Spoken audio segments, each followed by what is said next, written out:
Азыр эл менен эч кимдин иши жок да.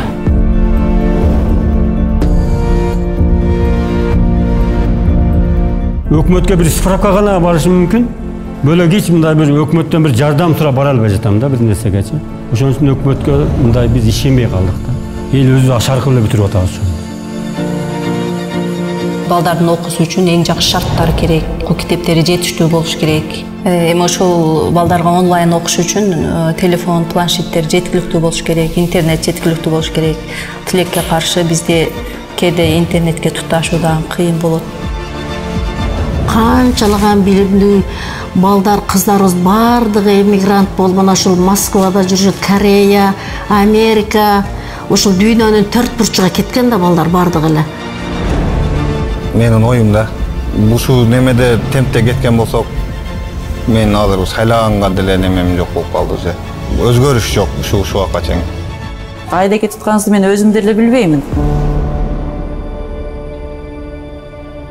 Эми жаштар болсо ишениш мүмкүн. Бул эми толук эмес, 100% эмес, бир 50% болсо керек. Кичине алдыга ынтыла тургандар болсо, Кыргызстан оңолуп кетиши мүмкүн да. Ушундай бир чоң цех ачып, ушундай талаага чыккан аялдарды талаага чыгарбай үйдө отуруп акча тапса деген арманым бар да. Эми бийликке элди ойлогон жаштар келсе өзгөрөт деп ойлойм. Азыр Кыргызстанда иштейин деген жаштар көп.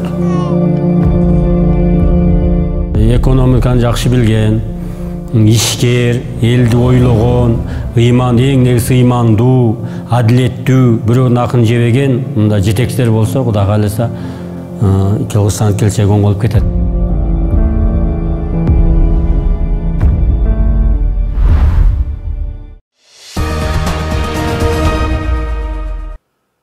Күндүн маанилүү жаңылыктар менен тааныштырып, бүгүн программасы. Студияда мен Тимур Владислав. Саламатсыздарбы?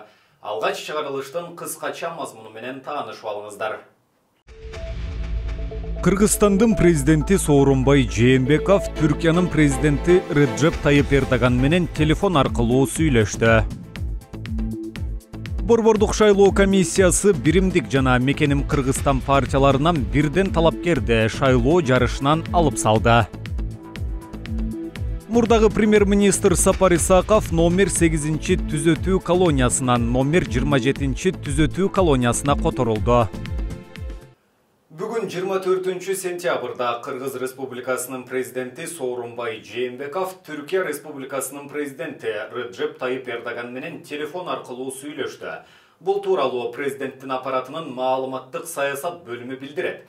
Эки тараптуу жана көп тараптуу кызматташуунун актуалдуу маселелери жана мурда жетишилбеген келишимдерди ишке ашыруунун жүрүшү талкууланды. Тараптар эки өлкө ортосундагы өз ара аракеттенүүнү арттыруу боюнча келечекке карай биргелешкен пландарды белгилешти. Мамлекет башчылары ошондой эле коронавирус инфекциясынын жайылуусун алдын алууга карата биргелешкен чараларды көрүү боюнча өз ара аракеттенүү маселелерин талкуулашты. Борбордук шайлоо комиссиясы Араванда үгүт маалындагы мушташка байланыштуу талапкерлер Шүкүрулло Файзуллаев менен Илхом Маннановду шайлоодон четтетүү чечимин кабыл алышты. БШКнын 24 сентябрдагы жыйынында бул сунушту комиссиянын көпчүлүк мүчөлөрү колдошту. Файзуллаев Биримдик, Маннанов Мекеним Кыргызстан партияларынан талапкер болуп катталышкан. Жыйында партиялардын дагы жоопкерчилигин кароо сунушун комиссиянын көпчүлүк мүчөлөрү колдогон жок. 20 сентябрда Юсупова айыл өкмөтүнө караштуу Араван айылында Мекеним Кыргызстан партиясынын талапкери Маннановдун үгүт учурунда чоң чатак чыгып, 12 киши ар кандай жараат алып ооруканага түшкөн. Милиция 6 кишини кармап сотко чейинки өндүрүш баштап, жаңжалдын чоо жайы иликтенип жатат. Борбордук шайлоо комиссиясы парламенттик шайлоодо добуш берүүгө укуктуу 3.523.532 кишинин тизмесин тактады. Бул тууралуу 24 сентябрда Бишкектеги басма сөз жыйынында БШКнын төрайымы Нуржан Шайылдабекова билдирди. 2015 жылдагы парламенттик шайлоодо добуш берүүчүлөрдүн саны 2.761.297 киши болгон. 2017 жылдагы президенттик шайлоодо 3.025.770 шайлоочу катталган. Кыргызстандын 120 орунду жогорку кеңештин депутаттарын шайлоо 4-октябрда өтөт. Ага 16 партия катышат. Шайлоо өткөрүш үчүн 2474 шайлоо тилкеси даярдалары айтылган. Анын 45-и чет мамлекеттердеги мекендештер үчүн башка өлкөлөрдө болмокчу. Улуттук банктын маалыматына караганда 23 сентябрда жалпысынан 11,2 миллион доллар валюта рыногуна чыгарылды. Бул аракет улуттук валюта сомду колдоо максатында ишке ашты. Улуттук банк ушуну менен сентябрда долларды сатуу боюнча экинчи рет интервенция жүргүздү. 2020 жылдын башынан бери валюта рыногунда сатылган доллар 238,6 миллион сомду түздү. Акыркы кезде Кыргызстанда доллардын сомго карата курсу жогорулап жатат. 23 сентябрда 1 доллардын наркы 80 сомго чейин көтөрүлдү. Баңгизатын сатуу учурунда Ички иштер министрлигинин баңгизаттарды мыйзамсыз жүгүртүүгө каршы күрөшүү кызматынын Чүй облусу боюнча башкармалыгынын кызматкери кармалды. Милициянын полковниги Ж.А. 1,5 килограмм салмактагы баңгизатты 581 миң сомго сатууга аракет кылган. Кылмышка шектүү кече 23 сентябрда коррупцияга каршы күрөшүү кызматынын жана Ички иштер министрлигинин ички иликтөө кызматынын кызматкерлери тарабынан колго түшүрүлгөн. Бул факты кылмыштар жана жоруктардын бирдиктүү реестрине жазык кодексиндеги 267 берененин 1 бөлүмү баңгизатын сатуу максатында мыйзамсыз даярдоо менен катталып, шектүү камакка алынды. Тергөө жүрүп жатат. Кармалган жаран Улуттук коопсуздук мамлекеттик комитетинин убактылуу кармоочу жайына киргизилген. Мурдагы премьер-министр Сапар Исаков номер 8-чи түзөтүү колониясынан номер 27-чи түзөтүү колониясына которулганын 24 сентябрда анын адвокаты билдирди.